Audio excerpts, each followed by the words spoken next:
Nesse nosso encontro, nós vamos conversar um pouco sobre os capítulos 4 e 5 da primeira parte do romance Três Filhos de Policarpo Quaresma. Esse é um trabalho que nós estamos fazendo já há algum tempo.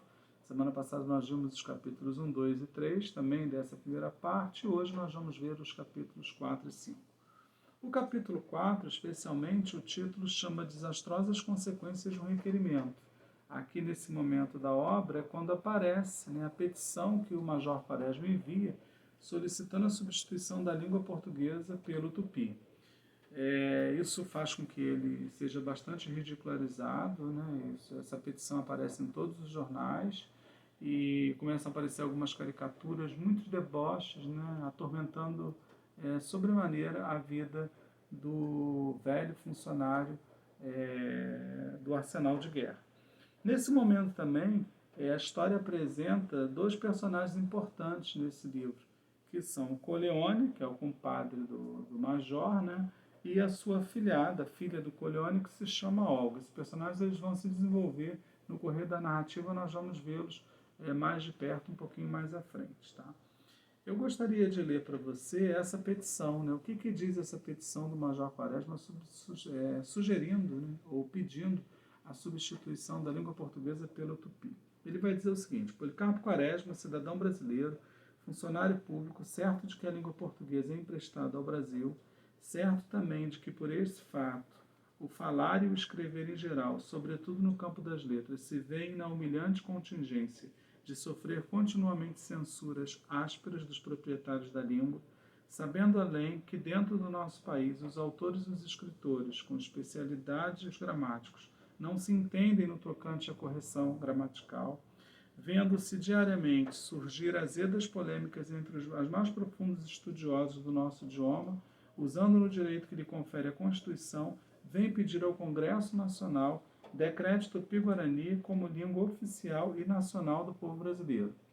O suplicante, deixando de parte os argumentos históricos que militam em favor de sua ideia, pede vênia para lembrar que a língua é a mais alta manifestação da inteligência de um povo, é a sua criação mais viva e original, e, portanto, a emancipação política do país requer, como complemento e consequência, a sua emancipação idiomática.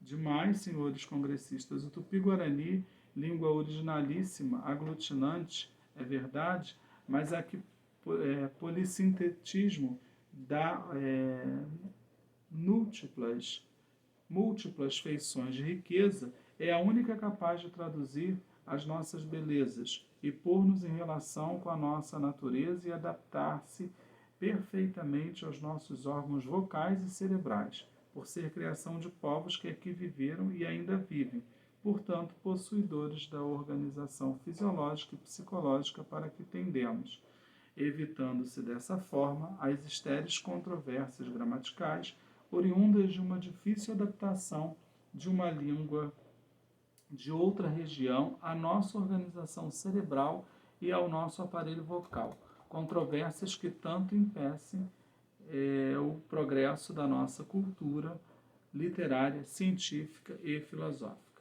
Seguro de que a sabedoria dos legisladores saberá encontrar meios para realizar semelhante medida e cônscio de que a Câmara e o Senado pesarão o seu alcance e utilidade pede deferimento. Quer dizer, é essa petição que é o pivô, né, é o ponto central dessa parte inicial do romance.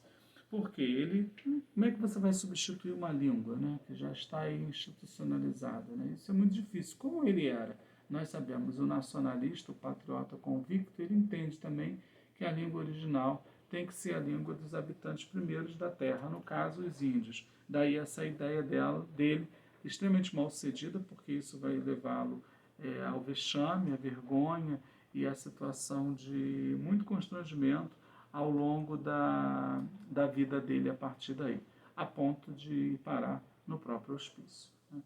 O quinto capítulo, que também é muito curioso, chama Bibelô, né?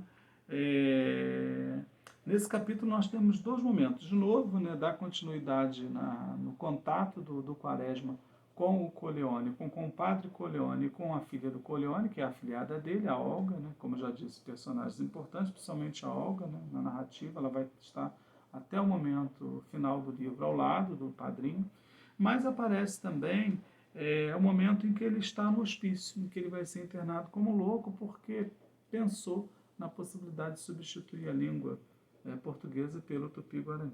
Né? E aí eu destaco para vocês alguns trechos também desse momento da obra. Né? A gente sabe que o romance é ambientado no Rio de Janeiro e que o hospício que ele se refere, ele chama de Praia das Saudades, né? O hospício da Praia das Saudades, que é hoje, na verdade, a Praia Vermelha. Né? E esse prédio existe até hoje, onde funcionava o antigo hospício, que veio do século XIX, aqui no Rio de Janeiro. Hoje é o prédio onde funciona a Faculdade de Comunicação da Universidade Federal do Rio de Janeiro. Também na Praia Vermelha, o nome desse bairro chama Urca, né?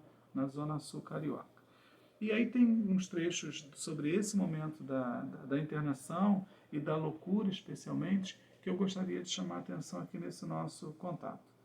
Ele diz assim, lá no capítulo 5. Quem uma vez esteve diante deste enigma indecifrável da nossa própria natureza, fica amedrontado, sentindo que o germe daquilo está depositado em nós e que por qualquer coisa ele nos invade, nos toma, nos esmaga e nos sepulta numa desesperadora compreensão inversa e absurda de nós mesmos, dos outros e do mundo. Cada louco traz em si o seu mundo e para ele não há mais semelhantes. O que foi antes da loucura é outro, muito outro do que ele vem a ser após. E, enfim, a loucura declarada, a torva e irônica loucura que nos tira a nossa alma e põe uma outra que nos rebaixa. Enfim, a loucura declarada, a exaltação do eu, a mania de não sair, de se dizer perseguido, de imaginar como inimigos os amigos os melhores. Como fora doloroso aquilo! A primeira fase do seu delírio, aquela agitação desordenada, aquele falar sem nexo, sem acordo com o que se realizava fora dele e com os atos passados, um falar que não se sabia de onde vinha, de onde saía, de que ponto do seu ser tomava nascimento, e o pavor do doce quaresma, um pavor de quem viu um cataclisma que o fazia tremer todo, desde os pés à cabeça, e enchia-o de indiferença para tudo mais que não fosse o seu próprio delírio. E mais na frente, ele vai ainda no mesmo capítulo, ele vai dizer assim, se não fosse seu pai, Olga amava mais por isso o seu rude pai, que se interessava, chamando a si os interesses da família e evitando a demissão de que estava ameaçado, transformando-a em aposentadoria, que seria dele? Como é fácil na vida tudo ruir. Aquele homem pautado, regrado, honesto, com um emprego seguro, tinha uma aparência inabalável. Entretanto, bastou um grãozinho de sandice. É muito curiosa, né, essa fala do romance, essa parte específica do romance, porque a gente sabe que o Lima Barreto ele acaba emprestando, né, pegando emprestado, na verdade, né, emprestando não, pegando emprestado muitos episódios da vida pessoal dele e coloca na obra de ficção. O caso da loucura é um caso exemplar para explicar esse momento, né? O pai do Lima Barreto foi administrador das colônias de alienados mentais que existiam na Ilha do Governador no final do século XIX. O Lima Barreto conviveu, né, desde menino, com 10 anos de idade, no meio desses loucos todos nessa colônia, né, aqui no Rio de Janeiro. E depois, na madrugada de 15 de agosto de 1902, o pai do Lima Barreto enlouquece nessa casa que eles moravam, nesse bairro Ilha do Governador, no Rio de Janeiro, né, nessa colônia onde eles viviam, onde o pai trabalhava porque era o administrador. E esse pai vai ficar com a sandice até o final da vida. Né? Ele é considerado uma neurastenia na época. Né?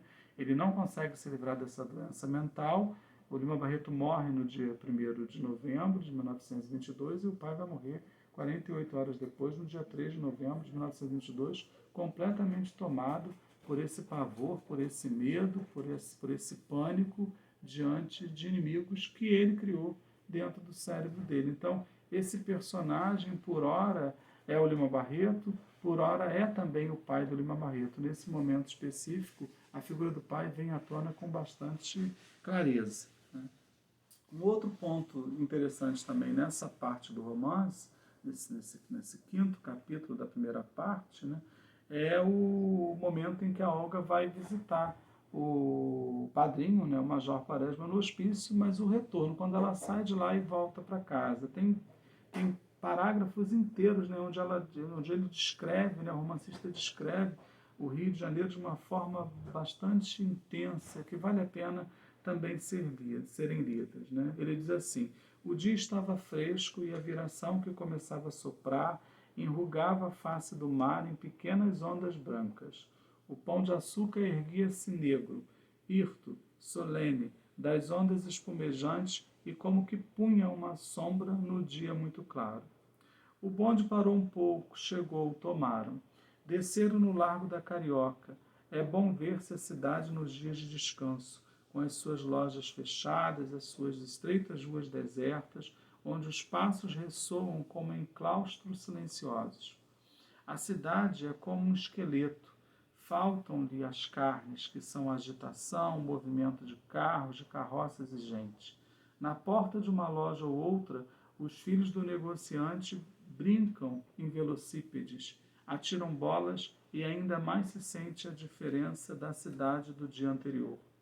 Não havia ainda o hábito de procurar os arrabaldes pitorescos e só encontravam, por vezes, casais que iam apressadamente a visitas, como eles agora. O Largo de São Francisco estava silencioso e a estátua, no centro daquele pequeno jardim que desapareceu, parecia um simples enfeite. Os bondes chegavam preguiçosamente ao largo, com poucos passageiros.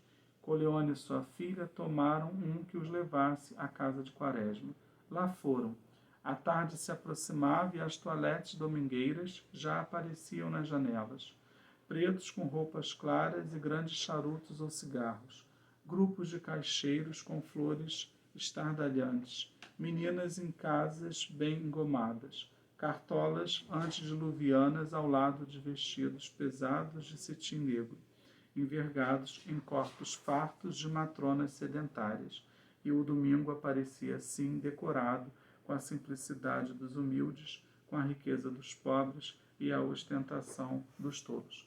Fiz questão de destacar esses trechos nesse nosso encontro de hoje, exatamente para estimular a leitura de quem não conhece o célebre, né, o mais famoso e mais conhecido romance do escritor Lima Barreto, que é O Triste Fim de Policarpo Quaresma. Espero que tenha alcançado esse propósito, né, esse objetivo. Nos vemos então na próxima semana, no nosso próximo encontro. Se você tiver dúvida, você pode enviar para o meu canal, respondo as perguntas que os meus seguidores postam lá. Se você tiver alguma pergunta a fazer, algum esclarecimento, por favor, coloque lá, que eu estou à disposição. Não deixe de dar um like, isso também é importante. E você que ainda não se inscreveu no meu canal, a oportunidade é agora. Aguardo por vocês no próximo encontro.